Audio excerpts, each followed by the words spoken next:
You know what the real problem is with the workplace? It's that people in your generation don't want to work anymore. Now, I'm sure you've heard that one before, but we all know that's complete BS. So in this video, I'm going to share with you what I think the real reason is why people don't want to work anymore.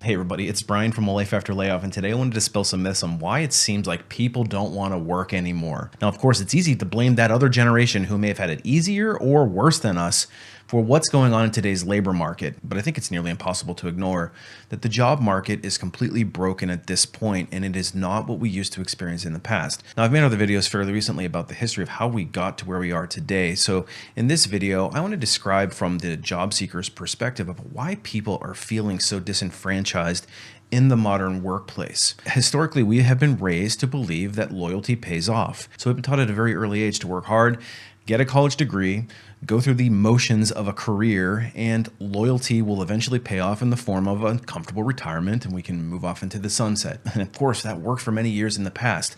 Our parents and our grandparents and our grandparents' parents all had these careers that were steady and stable. And back then it was very common that you could go work as a single income provider, and you could go off to your local factory, or you could be a carpenter, or you could work at your local post office, and you could make enough money that you could raise a family, that you could buy a house, and that you could build a life. Things are so drastically different now that that's not even a feasible reality for most people. In fact, most people who are graduating from college now are finding out a very tough reality. They racked up hundreds of thousands of dollars in student loans. They're now paying interest rates, probably 8% or more, and they'll realistically never pay the student loan off.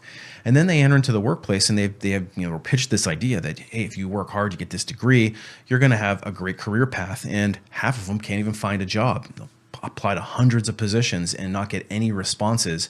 And if they do get a response, it's for a job that realistically doesn't even require a college degree, or it's at a fraction of the amount of money that they probably should be making on the open market to justify the cost of the degree that they just got. And so it's no wonder that a lot of people who went into the workplace are very jaded by this. Back in the day, you didn't necessarily need these expensive college degrees to get well-paying jobs where you could go off and do all these things like buying a house, etc. But nowadays, a college degree is a base level for it's like near poverty. And half of the jobs, when I sit there and I look at the job postings and I look at what the person is actually going to be doing in that career, it probably doesn't even require a college degree to do it. Somebody who doesn't have a college degree could go in and be equally as effective. And I think that that's where a lot of people struggle to rectify the cost of it. So I wonder at some point in time in the future, is it going to be obsolete? Is the idea of racking up all the student loans to come out and only make $30, $40, maybe $50,000 a year as a starting wage, when realistically you're never going to pay that off? And if you are fortunate enough to get a job, good luck at keeping it for more than a year or two, because it seems like in today's market, the cycle of layoffs is happening faster and faster. I mean, we just had a massive round of layoffs that happened in 2020. Then we had this hiring peak that happened in 2021. It was like 5 minutes of being good as a job seeker. And then it went right back to being crappy. And 2024 is picking up where 2023 left off. And I'm not seeing any sign of it slowing down. The job market is difficult despite all the numbers that you're seeing presented to us on the news. And I think that that's another thing that people are having a hard time rectifying. People can't seem to get traction. They get laid off repeatedly, and every time they climb out of the hole, somebody kicks them back down in it through another layoff, or employers acting so poorly. You know, I've seen stories of people who have accepted positions and they quit a job, or they finally get off the unemployment line and they go to start their first day only to find out that their offer's been rescinded before they've even started. And it puts people into a really difficult position. And we're supposed to put this face on that this is okay, that we're happy to be here and that we're happy to interview for your job, when we know that you just laid off, and the wage that you're paying is 20 or 30% below market. So how can we put on a happy face to these people when we are being screwed left and right? And the thing that's most frustrating about all these layoffs that have been happening is that companies like Google, Apple, and Amazon are announcing record profits. The stock price is at an all-time high. And at the same time, they're announcing massive layoffs and restructurings. Of course, you see these massive layoffs and you look at the CEOs who are landing these $100 million plus compensation packages, And you're thinking to yourself, the amount of work that that person actually does is not what, like 1,000 times more productive than me, who's in the trenches doing all the hard work, working these long hours, going above and beyond to try to get ahead, only to get tapped on the shoulder after working a 70-hour work week where you went above and beyond to get a project out the door on time, to get handed a pink slip and say, thanks for your time, we don't need you anymore. And then the owner or the CEO comes driving by in their Rolls Royce and goes off to their house in the Hamptons. So there's just a huge disconnect in the reality of the modern workplace. But we also have to rectify the fact that companies tell us we're family, and they have all these team building meetings, and they sit there with all this literature. It's like front facing stuff to the candidates and to people who are working there about how much you mean to us. And at the same time, they are literally in the back room figuring out what AI system can replace your job, and your job. Of course, we got runaway inflation. The price of everything has gone through the roof, and they're desperately trying to stop a problem that was probably created at their level anyway. And let's face it, there's been a lot of corporate greed. Companies like Walmart, Aldi, Burger King, McDonald's, a lot of these retailers have actually gotten to the point where they've recognized that they've pushed too hard on the corporate greed. They've pushed too hard in the envelope, and they said that we have tapped out. The consumer is actually exhausted now. I mean, good luck if you have to buy an automobile at this point in time. Dealerships and auto manufacturers have completely screwed their customer base to the point where loyalty there is completely shattered as well. And they're still trying to screw you when you look at the price of these cars that they're asking for. I mean, I was pricing out the cost of a pickup truck, and I'm sitting here with my jaw hitting the ground thinking how ridiculously priced these are. So, well, I guess I'm just going to keep on driving my beater, because it's not even reasonable what they're asking for even a used vehicle, like a 4 or 5 year old used vehicle. It's shocking. And of course, the housing market is completely broken. The idea of buying a starter home as a new person entering into the workplace with a young family, even potentially 2 incomes, is out of reach for most of the newer generations. If you don't already have the means to do it, or maybe somebody who is passing down some estate to you or inheritance, then the chances of you actually getting a starter home anymore, let's face it, is shrinking very rapidly.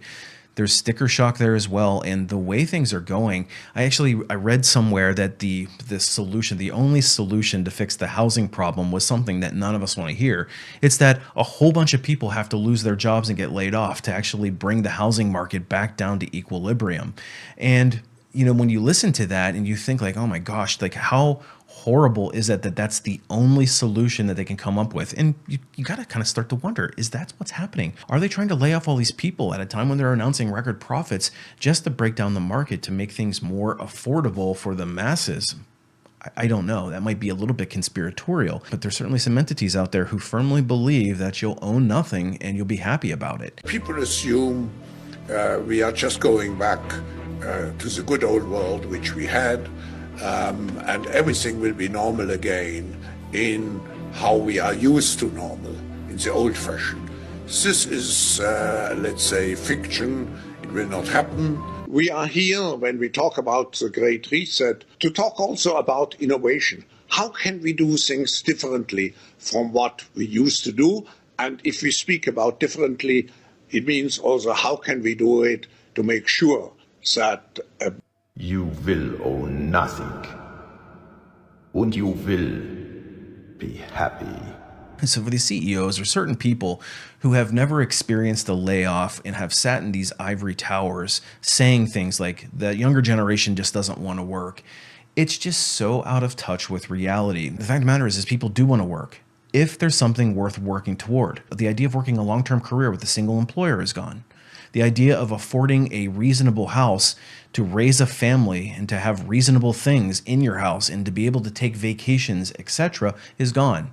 The idea of ever having affordable education that actually pays off in the end is gone. The idea of ever having an automobile to get to and from work seems to be gone. The idea that we are probably heading towards you'll own nothing and be happy seems to be what's happening now. So you'll have to forgive me when I call out your BS when you say that people don't want to work, because the reality is people do want to work, but they want it to be fair. Okay, so what is the solution here? The only solution is that we have to reclaim our control. That's the whole point of this channel, is to teach people how to reclaim control back from a system that's kind of out of control. And I sit there and I look at people who are legitimately trying and just have no idea what to do. And in some cases, they're doing everything right.